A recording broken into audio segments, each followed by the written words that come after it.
Welcome students to our today's new video. आज हम एक ऐसे बहुत ही इंपॉर्टेंट मेटाबॉलिक सिस्टम के बारे में पढ़ने वाले हैं जिसे हम सब यूरिया साइकिल के नाम से जानते हैं। यूरिया साइकिल हमारे बॉडी में टॉक्सिक अमोनिया को लेस टॉक्सिक फॉर्म यूरिया में कन्वर्ट करने में मदद करता है और ये सब होता है हमारे लीवर के अंदर।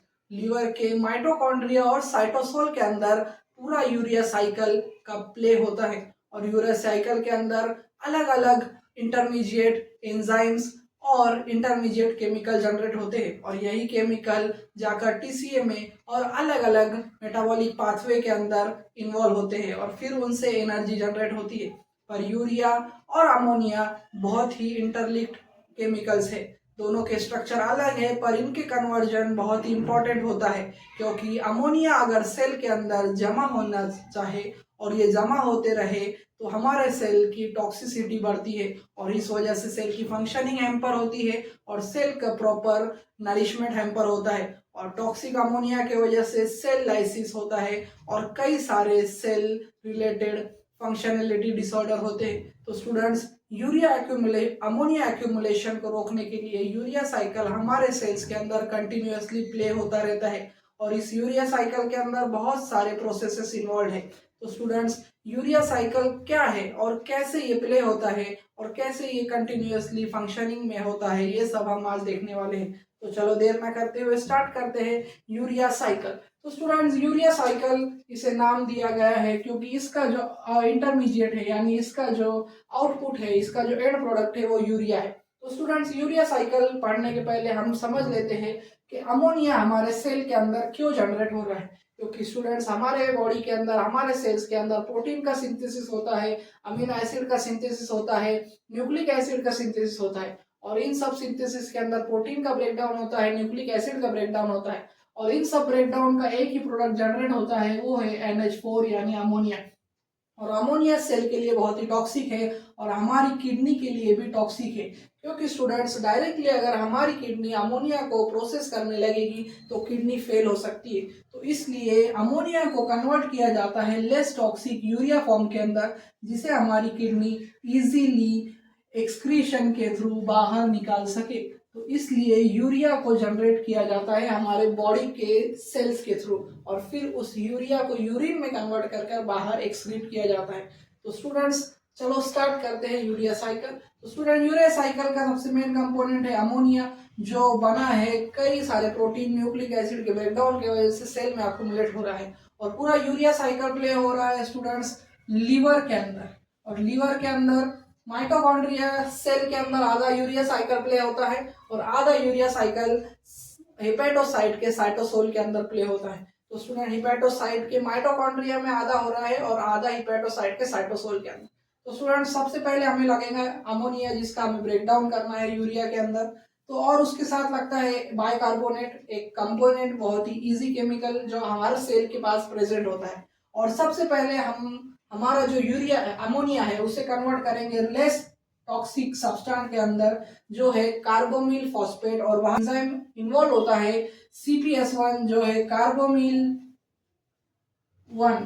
सो कार्बोमिल फॉस्फेट सिंथेज 1 यहाँ पर इन्वॉल्व होता है जो कन्वर्ट करता है अमोनिया और बाइकार्बोनेट को कार्बोमिल फॉस्फेट के अंदर और यहाँ पर 2 ATP यूज होते हैं जो बाद में कन्वर्ट हो जाते हैं 2 ADP के अंदर और ये बहुत ही एनर्जी ड्रिवन प्रोसेस है। और फिर लेस टॉक्सिक फॉर्म को हम आगे प्रोसीड करने में इन्वॉल्व होते हैं यानी अमोनिया को कन्वर्ट कर दिया है कार्बोमिल फॉस्फेट के अंदर और फिर कार्बोमिल फॉस्फेट आगे बढ़ता है यूरिया साइकिल के अंदर एंट्री लेता है। कार्बोमिल फॉस्फेट आगे बढ़ने से पहले उसको कंबाइन किया जाता है ऑर्निथीन के साथ। तो स्टूडेंट ऑर्निथीन माइटोकॉन्ड्रिया में एंट्री पहले से ही हुआ होता है जो प्रीवियस यूरिया साइकिल का एक एंड प्रोडक्ट है। सो ऑर्निथीन कंबाइन होता है कार्बोमिल फॉस्फेट के साथ और यहाँ पर एंजाइम इन्वॉल्व है ऑर्निथीन ट्रांस कार्बो अमाइलेज। सो ऑर्निथीन ट्रांस कार्बो अमाइलेज कन्वर्ट करता है ऑर्निथीन और हमारे कार्बोमिल फॉस्फेट को एक यूरिया साइकिल रेडी प्रोडक्ट में जिसे कहते हैं सिट्रुलिन और सिट्रुलिन सिंथेसाइज हो चुका है माइटोकॉन्ड्रिया के अंदर और फिर इस सिट्रुलिन को बाहर साइटोसोल के अंदर ट्रांसफर किया जाता है। कहाँ ट्रांसफर किया जाता है स्टूडेंट? साइटोसोल के अंदर, और साइटोसोल के अंदर सिट्रुलिन यूरिया साइकिल का एंट्री प्रोडक्ट है। यहाँ से यूरिया साइकिल स्टार्ट होता है साइटोसोल के अंदर। अब माइटोकॉन्ड्रिया का यूरिया साइकिल में कोई रोल नहीं। फिर सिट्रुलिन कन्वर्ट होता है, फर्स्ट कंपोनेंट वो है अर्जिनो सक्सिनेट के अंदर, और यहाँ पर एंजाइम इन्वॉल्व है अर्जिनो सक्सिनेट सिंथेज। अर्जिनो सक्सिनेट सिंथेज बना कन्वर्ट करता है सिट्रुलिन को अर्जिनो सक्सिनेट के अंदर, और फिर अर्जिनो सक्सिनेट कन्वर्ट होता है अर्जिनाइन के अंदर या ब्रेक होता है, और यहाँ पर एंजाइम इन्वॉल्व है अर्जिनो सक्सिनेट लाइज, और यहाँ पर एक प्रोडक्ट बनता है फुमारेट जो आगे जाकर टीसीए के अंदर इंटर हो सकता है। और फिर अर्जिनाइन हमें मिल चुका है अर्जिनो सक्सिनेट के कन्वर्जन के थ्रू, और फिर अर्जिनाइन का ब्रेकडाउन होता है अर्जिनेज एंजाइम के अंदर जो बहुत ही इंपॉर्टेंट रोल प्ले करता है सेकेंड लास्ट या लास्ट रिएक्शन कह लो यूरिया साइकिल की, और अर्जिनाइन कन्वर्ट होता है ऑर्निथाइन के अंदर और यूरिया के अंदर। किसके अंदर स्टूडेंट्स? अर्जिनाइन कन्वर्ट होता है ऑर्निथाइन और यूरिया के अंदर बाय द एंजाइम अर्जिनेज। तो स्टूडेंट ऑर्निथाइन जो है वो वापस से एंटर होता है माइटोकॉन्ड्रिया के अंदर, क्योंकि उसे कंबाइन होना है कार्बोमिल फॉस्फेट के साथ, और फिर जो यूरिया यहाँ पर जनरेट हुआ है एज ए एंड प्रोडक्ट वो आगे जाता है ब्लड स्ट्रीम के थ्रू डायरेक्टली किडनी के अंदर, और किडनी के अंदर उसकी प्रोसेसिंग होती है और वो कन्वर्ट होता है यूरिन के अंदर। इसके अंदर स्टूडेंट्स? यूरिन के अंदर। और इसीलिए ह्यूमंस को, मैमल्स को यूरियोटेलिक ऑर्गेनिज्म कहा जाता है, ऐसे ऑर्गेनिज्म जो यूरिया एक्सक्रीट करते हैं। तो स्टूडेंट्स ये था यूरिया साइकिल जिसे हमने देखा दो स्टेजेस में। सबसे पहले माइटोकॉन्ड्रिया में जहां पर अमोनिया को कन्वर्ट किया जाता है कार्बोमिल फॉस्फेट के अंदर, और फिर कार्बोमिल फॉस्फेट मिलकर ऑर्निथाइन के साथ बनाता है सिट्रुलिन।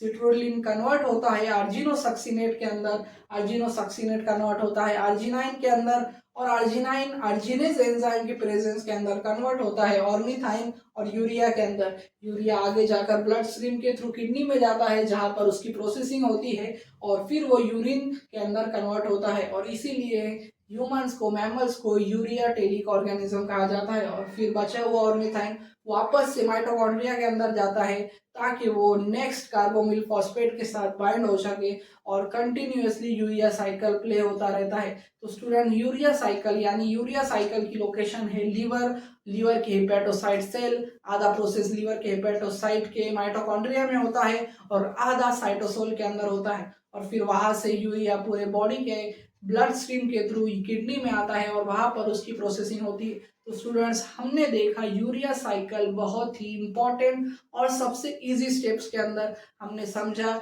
यूरिया की इंपॉर्टेंस क्यों है और अमोनिया को कन्वर्ट करना क्यों इतना इंपॉर्टेंट है, क्योंकि अमोनिया बहुत ही टॉक्सिक फॉर्म है और यूरिया उसका लेस टॉक्सिक फॉर्म है, और यूरिया किडनी के प्रोसेसिंग के लिए इजी है और वो अमोनिया को डायरेक्टली प्रोसेस नहीं कर सकता, इसलिए अमोनिया को कन्वर्ट किया जाता है लेस टॉक्सिक फॉर्म के अंदर जो है यूरिया। तो स्टूडेंट्स मुझे उम्मीद है कि आपका कंसेप्ट यूरिया साइकिल के बारे में क्रिस्टल क्लियर हो चुका होगा, और ऐसी वीडियोस के लिए मेरे चैनल को लाइक करें, शेयर करें और सब्सक्राइब करना ना भूलें। Thank you for watching.